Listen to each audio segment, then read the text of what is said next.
Hi everyone, and thank you for joining us. My name is Kelsey Franklin with Aberdeen Group, and it's my pleasure to welcome you to today's webinar, Mobility and Voice, Event-Driven E-Commerce in the Omni-Channel Era. The webinar today is hosted by Aberdeen Group and sponsored by Honeywell. During this webinar, we will discuss how growing e-commerce volumes and today's new omni-channel customer requirements will have an impact across retail, wholesale, and B2B, B2C e-commerce segments, and require companies to adopt new and more dynamic event-based delivery models. Our presenter for today is Bob Heaney, our Supply Chain, Retail, and E-commerce Research Group Director at Aberdeen Group. Bob's full bio is available on the left of your screen.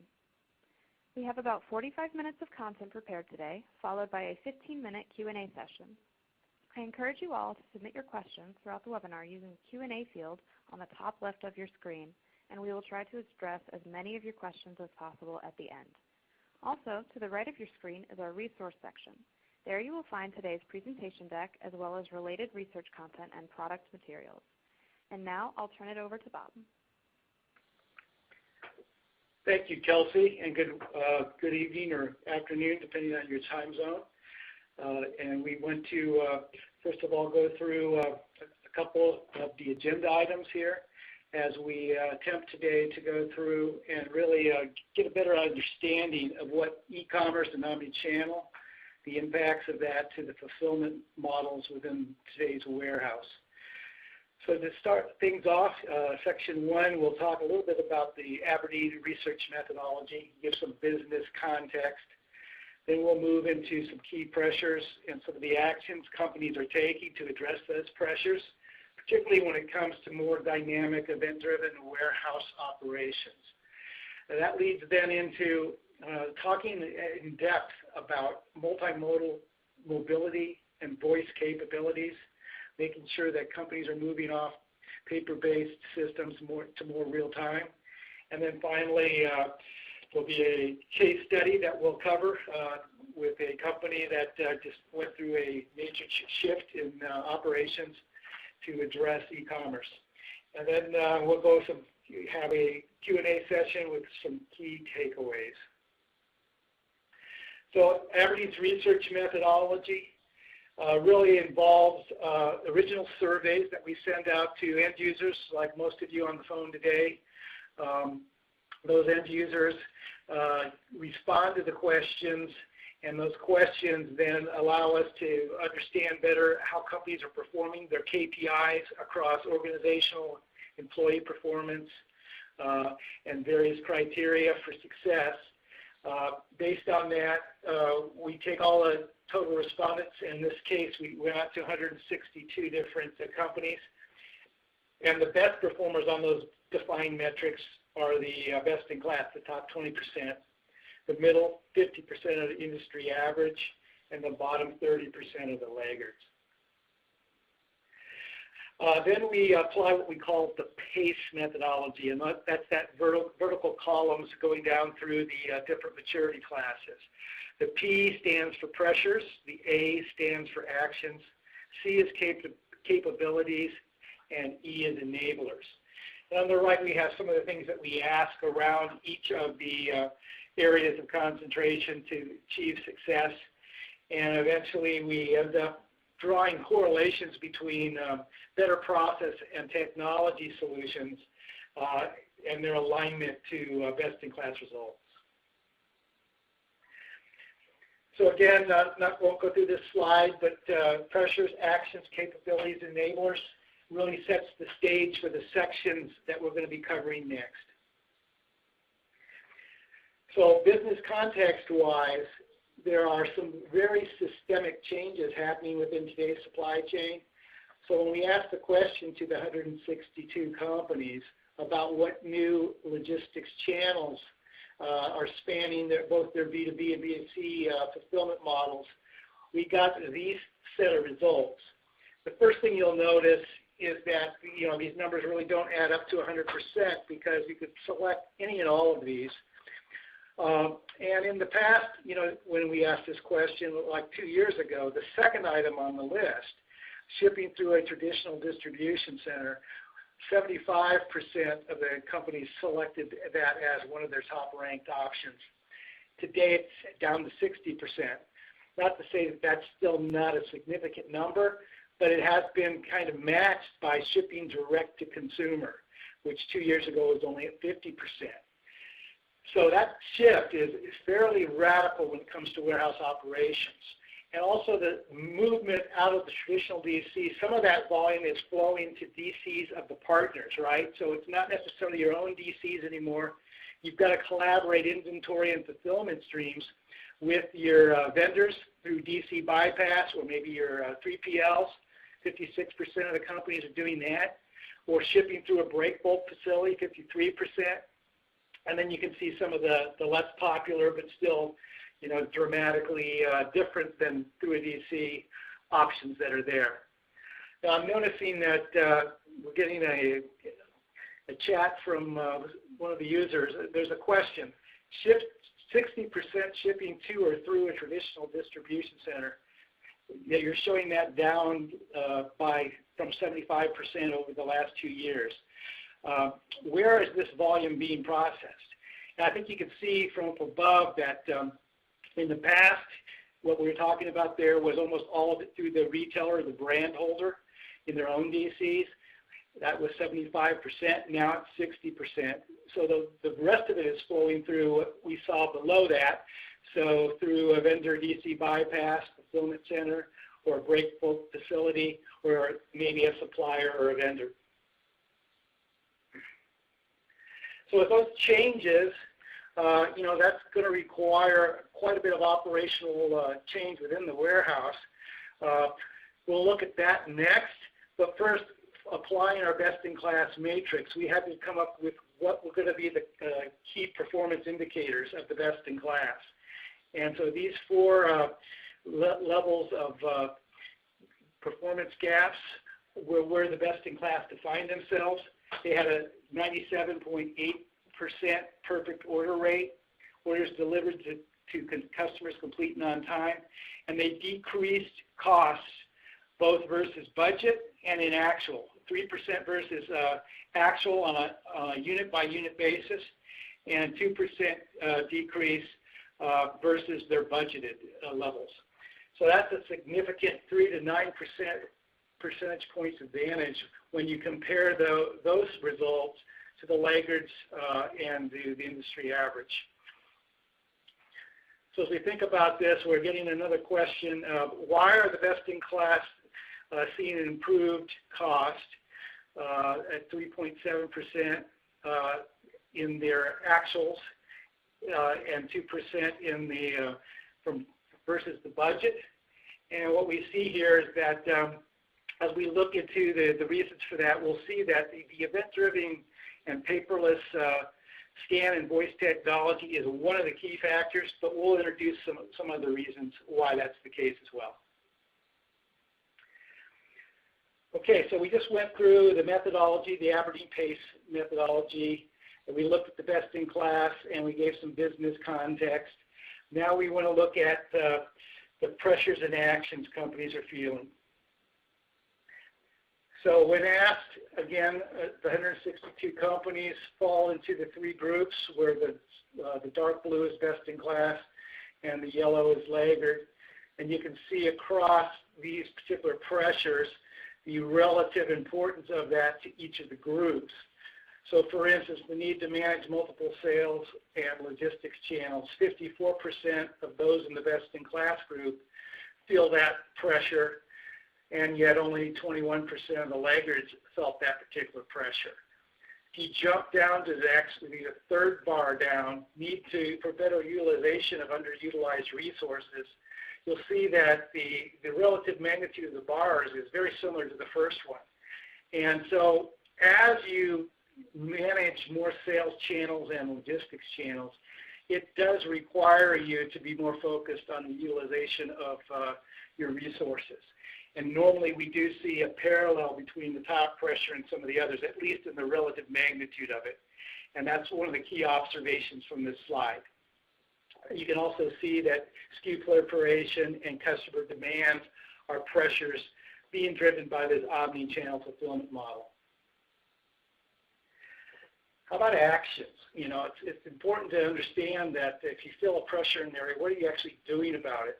And again, the best in class are distinguishing themselves and being more focused on these particular elements or activities from an action standpoint. They're able to better integrate order and operating delivery flows. They improve throughput, improve labor efficiency and workforce productivity, and store more product in the same space. And again, you can see that the best in class have a more focused approach to these particular activities. Now let's take a look at some deep dives into the event-driven warehouse. The idea that omni-channel requires us to be more real-time and react to events within the pick cycle, within the replenishment cycle, etc. So we're looking now at real-time multimodal mobility and voice solutions and capabilities. So when it comes to real-time capability gaps, again, gaps in performance that are fairly dramatic across the different maturity classes. The best in class, anywhere from 54% to 70% of them can do each and every one of the 4 items here. If you look at the laggards, from 22% up to 32% of them say that they can do that, and then, you know, right in the middle is the industry average. So, you know, when we look at the specifics of this, you know, without paper, processing without paper seems to be a dramatic advantage that the best in class have. Ability to send ship notices automatically, okay? Another key item. The last item there, track inventory attributes in real time. This is something that, you know, ripples into other parts than just the picking operation, and we'll be looking at that in more depth in some of the other slides. So beyond capabilities and process, what about in knowledge and performance management? So what we're talking about here is, you know, how good of a view do you have of the actual costs or the actual activities happening within a picking cycle or within a replenishment cycle or at the employee level versus the group level, et cetera, and how are you managing based on that information? So again, best in class, anywhere from 50 to 70% of them can do these things, and only 14% of the laggards, for instance, can post and measure performance daily or in real time. And we're talking there about posting, you know, to the individual employee or to the individual shipment or maybe even order. Confirming transactions and communicating with automated data capture. Well over 80% of warehouses today have barcodes, but are they leveraging those in the picking and replenishment processes, and are they doing it real time, or are those just there for the retail you know, benefits of scanning?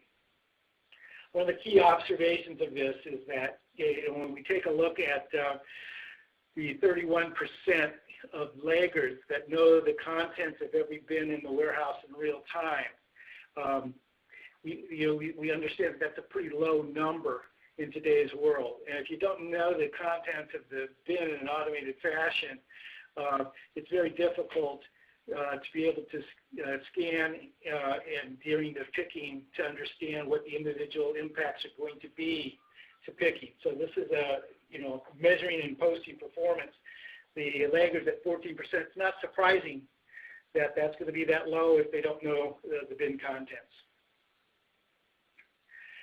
So some best-in-class performance differentiators, when we start looking about beyond just the metrics, what we're seeing is that that automated capability to know what's happening at the order and the picker level does drive a significant amount of, you know, performance enhancement that needs to take place. And the best-in-class are 3.4 times more likely to understand what's happening at those levels, and then not only understand it, but measure individual performance. 28% of the best-in-class versus only 8% of all others. And then likewise, to understand and measure the value of worker activity. So this all kind of points out that you know, this event-driven model requires much more automation and integrated scanning and voice solutions.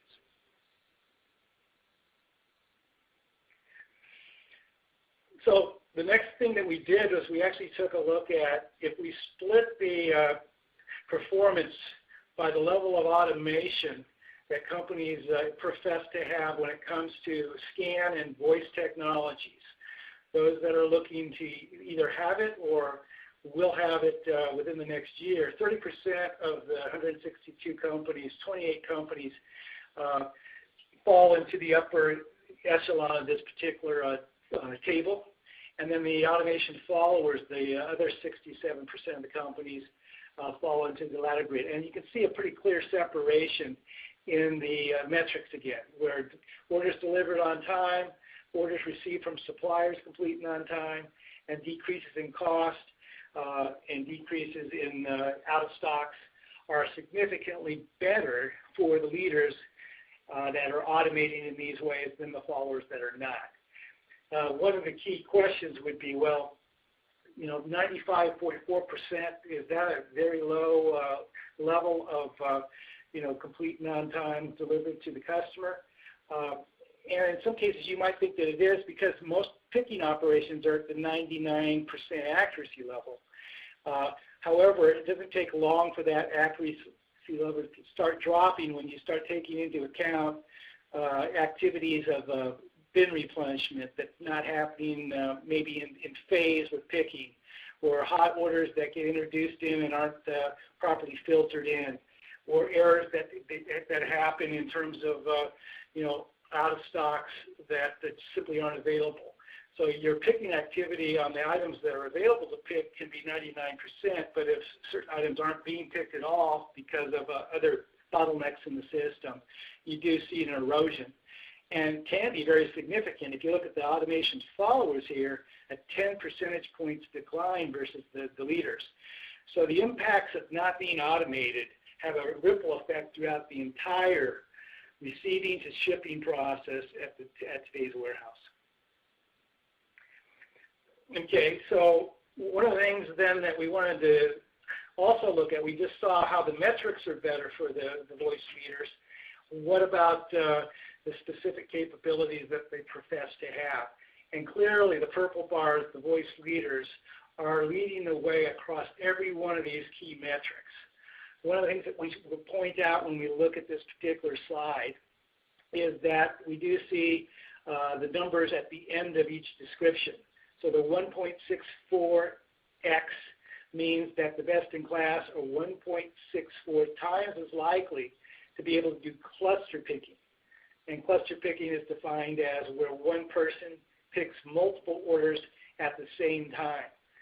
They can do that on a batch cart. They may do it in the put zone. There's a variety of ways. We'll actually see in the case study some of the ways in which cluster picking is performed. But it's very difficult to do that on a paper-based or label-based system. Second item on there, discrete order picking, where an order picks one complete order at a time. They're also better at that, and partly because of the new demand requirements under e-commerce. One of which might be web orders that come in need to be processed in the same day.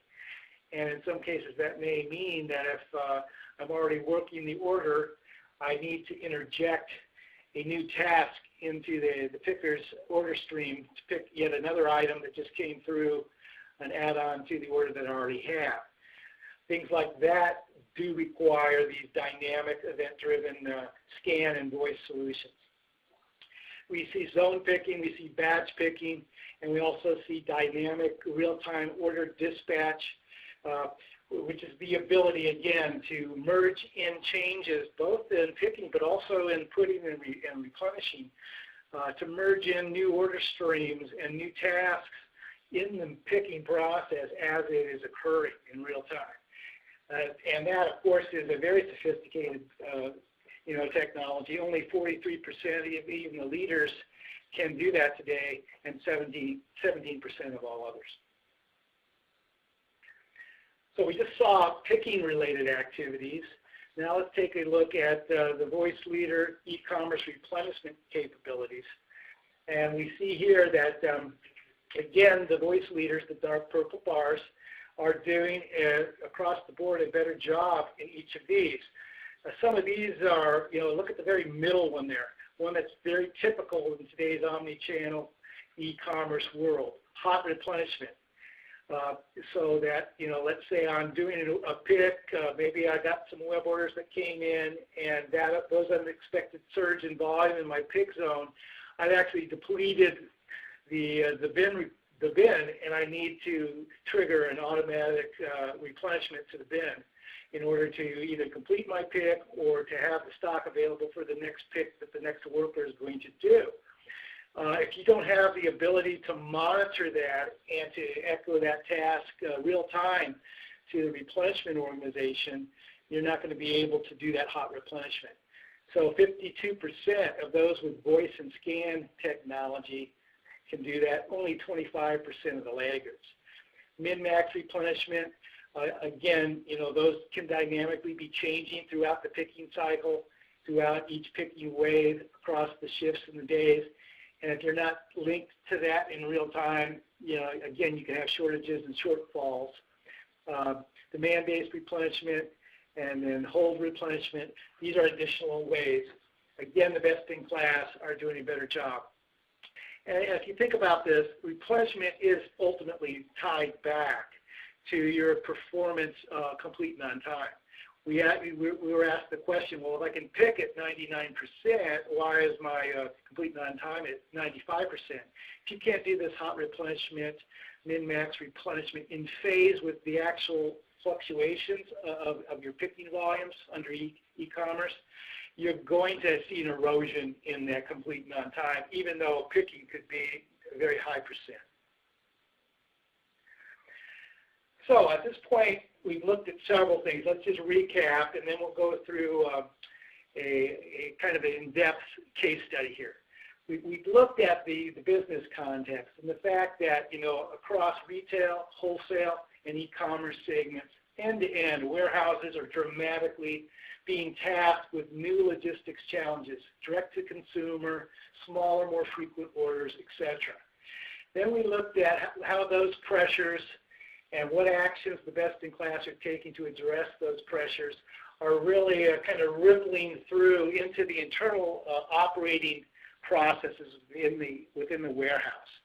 And we looked specifically at the metrics of the best-in-class, but we correlated those to how they viewed the pressures and actions, where they were putting their energies.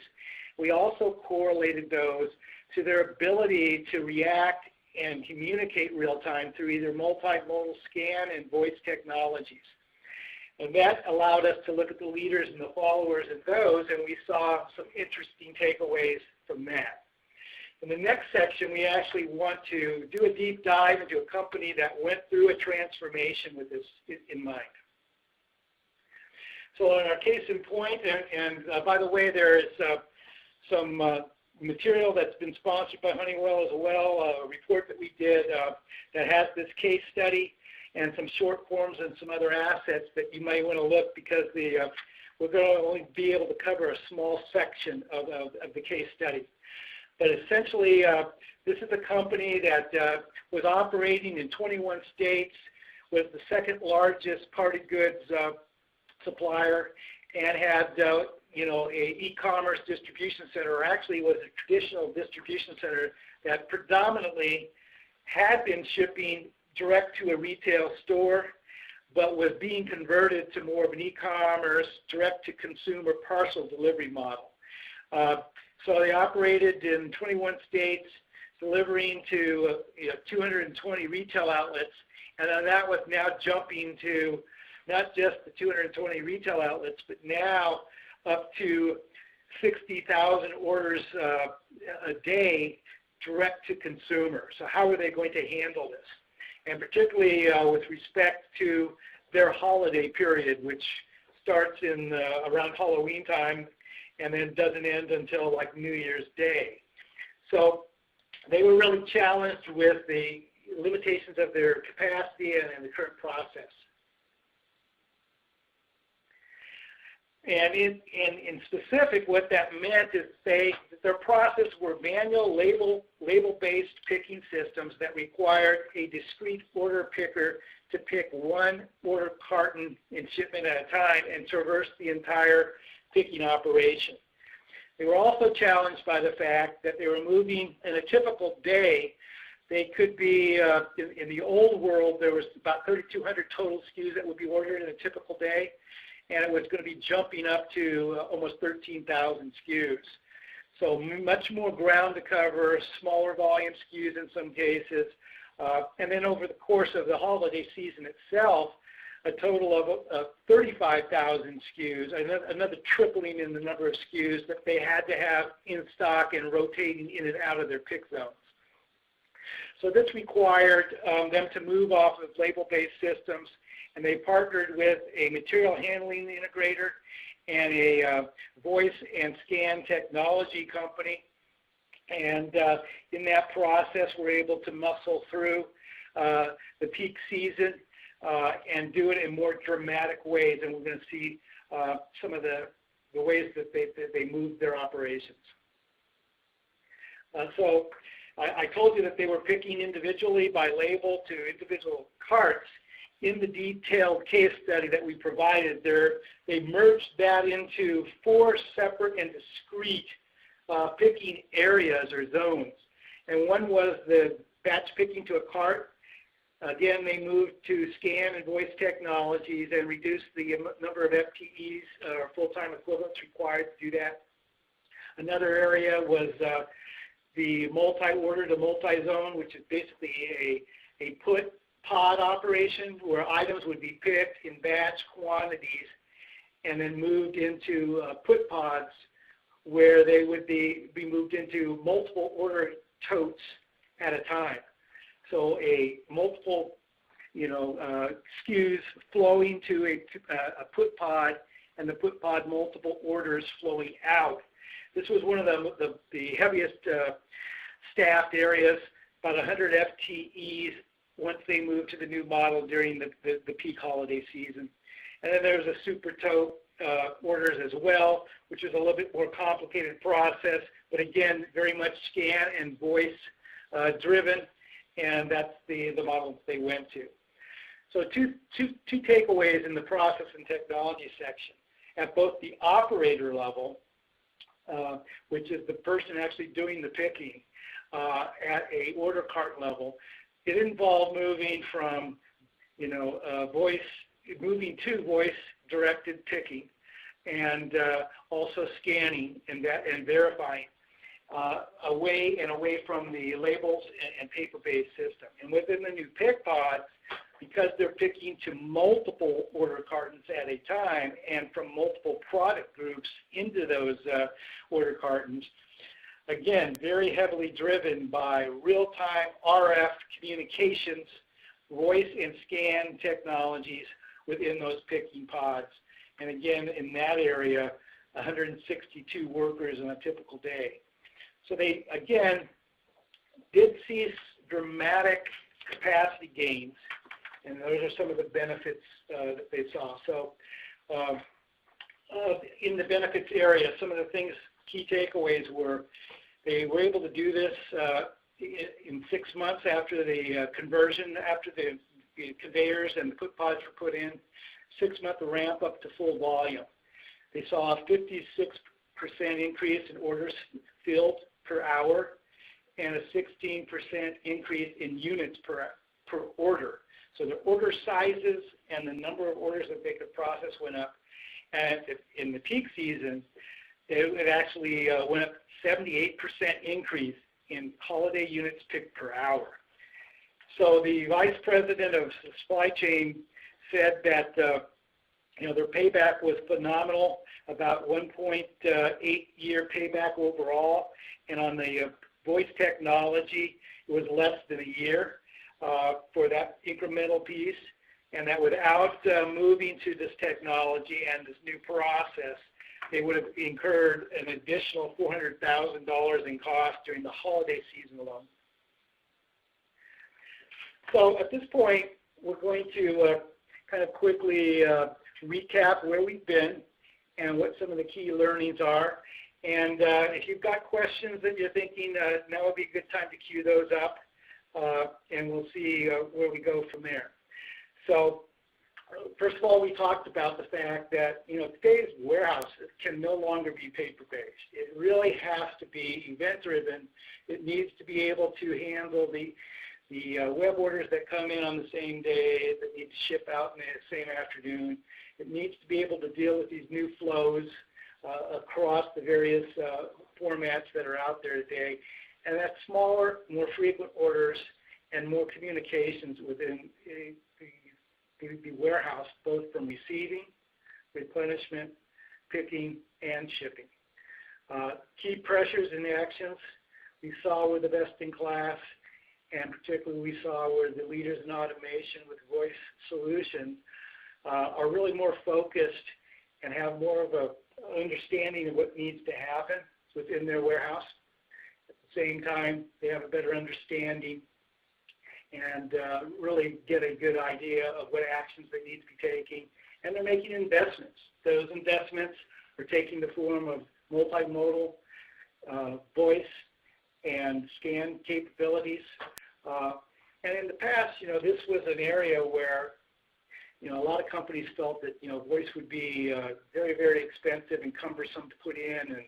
And while that technology itself may not be simple, we saw that in our case study that the company was able to do it in around 6 months, ramp up, do a full conversion by partnering with people that had done it before, the integrator, and through a solutions provider like Honeywell, and came up with a solution that was not only superior in terms of the ability to address some of these real-time needs, but also allowed them to do it without increasing staff while they tripled their volume.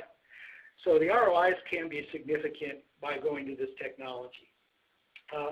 In the case study, then we looked at where the benefits were, and we have some great examples from that case study. Of the more dynamic picking, replenishment activities that when you put those in, a 78% increase in units picked during the holiday season, 400,000 saved in costs during the holiday season. QA staff went significantly down. It's a variety of takeaways that came out of that particular study. So key takeaways, recap, and Q&A. So I'd say, as we think about what are some of the key things that we've learned today? Well, first of all, you really cannot handle this e-commerce challenge without a lot of connectivity to the orders that are flowing in almost real time now over the web and the activities that they trigger same day within the warehouse, replenishment, and shipping areas. And to do that requires some form of conversion and automation. Scanning exists in most companies today, but is it real-time connected? Is it RF driven? And can you communicate and interlead tasks into the different warehouse operations? And move your workforce between the areas. So leveraging emerging automation and mobility solutions is a key, and the best in class have clear advantages there. Their performance is better, and their capabilities to do these things are much better. And when they do that automation, it should be designed with the idea of the dynamic event processing. So across not just the picking areas, building in that capability from the beginning to take a hot replenishment order and send it on an RF device or a voice module to a worker to pick a hot replenishment item and get it into the bin, or to interleave a new task and to do trigger audits that are more dynamic in real time. All of this is really driving the entire kind of revolution and transformation of the warehouse.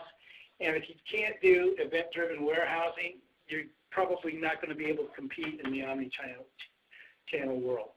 So at this point, we may have some questions. And Kelsey, if we do, let me know. And if not, maybe I turn it back over to you. All right, Bob. That brings us to the end of the presentation portion of the webinar, and we do have some questions, so now we'll move on to that portion. If you have any more questions, please submit them using the Q&A widget on the left-hand side of your screen. And our first question is, Is a full-blown WMS needed to leverage voice technology? No, actually, a full-blown WMS is not needed to leverage the technology. We find a lot of examples where, there are subsets even within the warehouse where this technology can be rolled out somewhat independent of the warehouse system and operate, real-time and dynamically within it. An example might be, let's say, in the replenishment area. Let's say if your replenishment warehouse module really is more focused on picking and has no real even knowledge of what's happening on the replenishment side. What you can do in today's world is contract with an integrator of voice technology. They will partner with you, and as long as you know that you can send that form of communication from the picker or from the pick area that, hey, I've reached a critical point in inventory in this bin, then that communication, just like a text message, can be sent either voice, text on the RF device to someone in the replenishment area and trigger that task and activity. So these types of things can be integrated in. Most full-blown warehouse management systems have built-in integration points to voice and scan technology, so it would be simpler probably to put it in there, but you certainly don't have to have that in order to do it. Good question, though. Thank you. And back on slide 8, where it says shipping direct to customer is at 61%, is that figure vendor drop ship or is that fulfillment from the store? And if it's both, how much is attributed to each? Okay, so that particular, let me go back to that slide here real quick. So slide 8, right? Yes.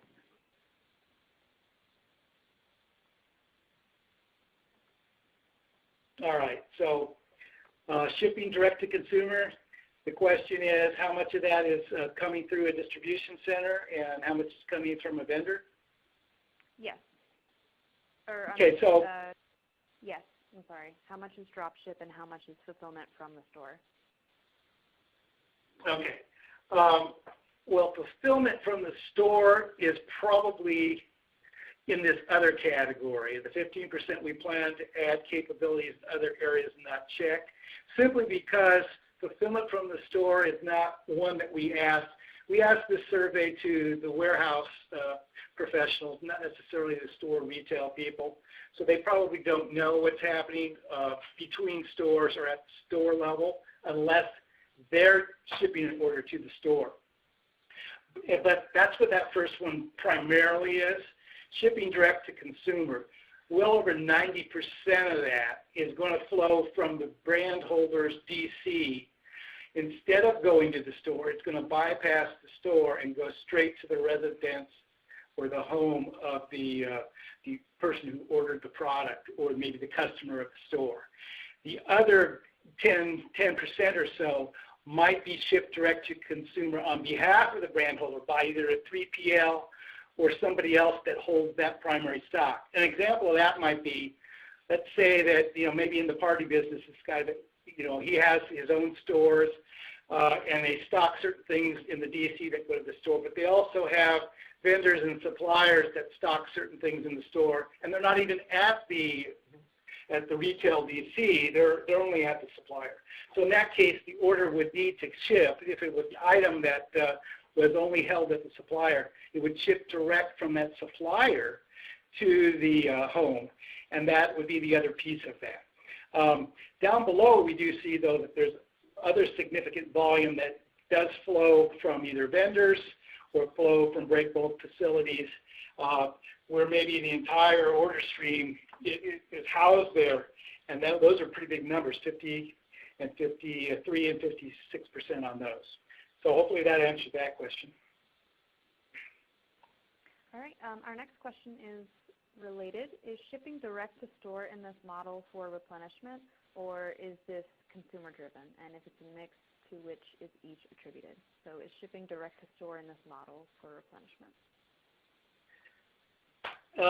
No, that would not be for replenishment. That would, it's shipping direct to store in this questionnaire was actually where either a vendor, a supplier, or 3PL ships the product, maybe even the manufacturer, ships directly to a store bypassing the traditional DC. A traditional DC, if it's will be shipping to the store, that's its normal fulfillment model. But at the same time, a portion of that volume may also go to the end consumer, the very first item up here. So that's the distinction. The shipping direct to store that we're seeing here is from a third party bypassing your DCs and moving straight to the store. So that's that answer. All right, thank you. Can you recap the info from the case study in terms of number of orders daily? Okay, so because it was a party-based business, the items that are in stock that are active are very much specific to the holiday period that you're in. So let's talk about maybe in October is Halloween. So during the Halloween season, in the old model, they had about 3,200 SKUs that would be stocked in the DCs and shipped to the stores. In the new model, because they were taking on web-based orders and some of the items that were being ordered by the end consumer were actually held at their partners, they had to now stock that in the DC because the partner didn't have the capability or they didn't want to split the orders. They had to bring those items into the DC and ship them direct. So they went from during that one period alone, they went from 3,200 active SKUs to 12,500 that they had to both stock and ship same day. And now they were not only shipping to the stores, they were shipping in addition to what they were shipping to the stores to the end consumer. Then as you think about the other periods of time, overall within that holiday season, when you rotate the stock in and out for each season, there was about 35,000 SKUs total. And again, the number of SKUs that would be active on a given day, depending on the season, had tripled from what it was for that given season. So they had not only more stock to maintain, but they also had a lot more volume and volume going to smaller orders that went to the end consumer. Anything else? Yes. So are all 162 companies in your data set based in the U.S.? No, actually not 100% of them all are, but I can tell you that, and there are some that are, let's say, have operations overseas. About 75% have, they're headquartered in the United States, but they also have operations overseas. 75% of them. Others of them, let's say, are headquartered overseas and may have operations here or may not, but that number does trail off. But we do see that most of the respondents have operations in both the States and in other locations. Okay, great. And what kind of technologies are enabling the best-in-class companies to achieve results found in slide 16? Okay, let me jump to 16 just to be sure I'm in context here.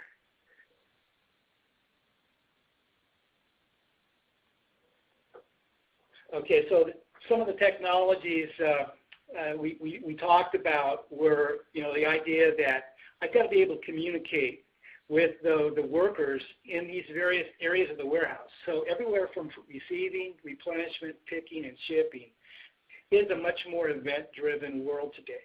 Orders that come in again can trigger activities in all those areas, and if I can't both tender the order or receive it and dispatch it to each of the groups almost real time, I'm not going to be able to get that order out the same day, and I'm not going to be able to compete with Amazon. So the idea is that, you need to be able to communicate and have real-time access to your workforce. And that's done through RF devices that have either scan or voice or maybe both.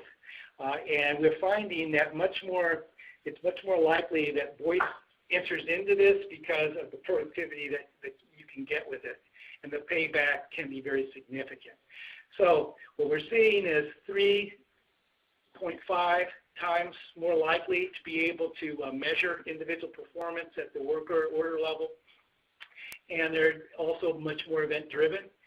These are key differentiators as far as capabilities that these solutions provide. In tandem with that, though, it's fair to say that you can't just add voice and expect everything else to happen. You've got to change your order flows, and you've got to change your pick multiples. In the past, when I shipped to a store, I could ship a full case of product to the store.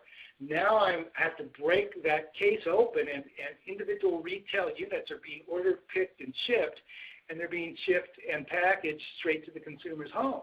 That's a radical shift in space, technology, and process that would require probably material handling integration, conveyors, and those types of things.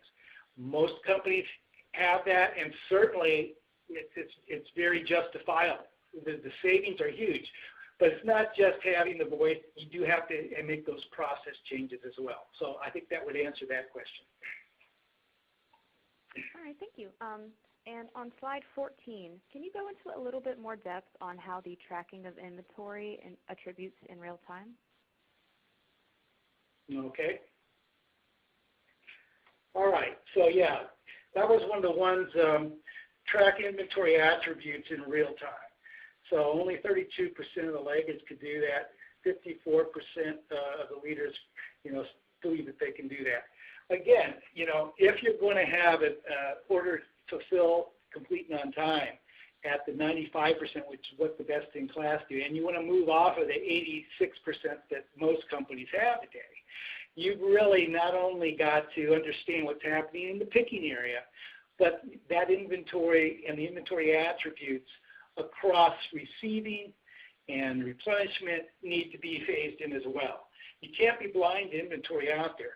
Another thing that you can't be blind to is inventory that you may not even have control over, but for which you're responsible for. So let's say that a consumer orders a product that is only available from the supplier. You don't have any in stock, or maybe you never stock it. It always comes from the supplier. But you've accepted the order, and you've committed to a date, 2 days from now, it's going to be delivered. You better have good mechanisms in place to be able to guarantee that complete and on time, which means you've got to be able to communicate those inventory levels at the bin level, at the various process levels within the warehouse, and with your partners in order to facilitate that. So this just simply is making a little bit more granular idea around the fact that not only do you need to know what's happening in picking, which is where the pinch points always have been in the past, it ripples all the way back to inventory streams, some of them even outside the four walls of your DC. All right. Anything else? Yes, so our last question is going to be on slide 8, where you present the multi-channel logistics channels. Can you please explain again how the numbers add up to be more than 100%?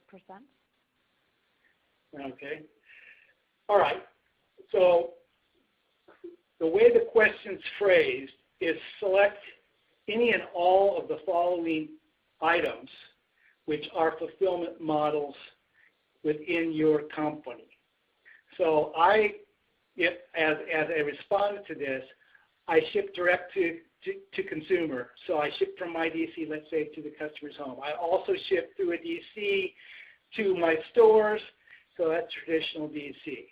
I may have vendors and 3PLs involved. I also do that. So I've already checked 3 boxes, and I may check all these boxes. So the idea is that you could literally, if you answered all 6 or 7 of these, you could get, if everybody answered it, the number would add to 700%. Since some of these not everybody does, it starts to trail off. So what we then do is we simply rank these by the higher percent to the lower percent, and we see that what are the most prevalent flows across all the flows that each organization does. And so because it's a multi-select, that's the only reason why it can add up to over 100%. All right. Thank you, Bob Heaney, for sharing your research, insights, and recommendations today for this presentation. And thank you to our sponsor, Honeywell. Thanks to the audience for your participation, and we hope that you found the webinar beneficial. Have a great rest of your day.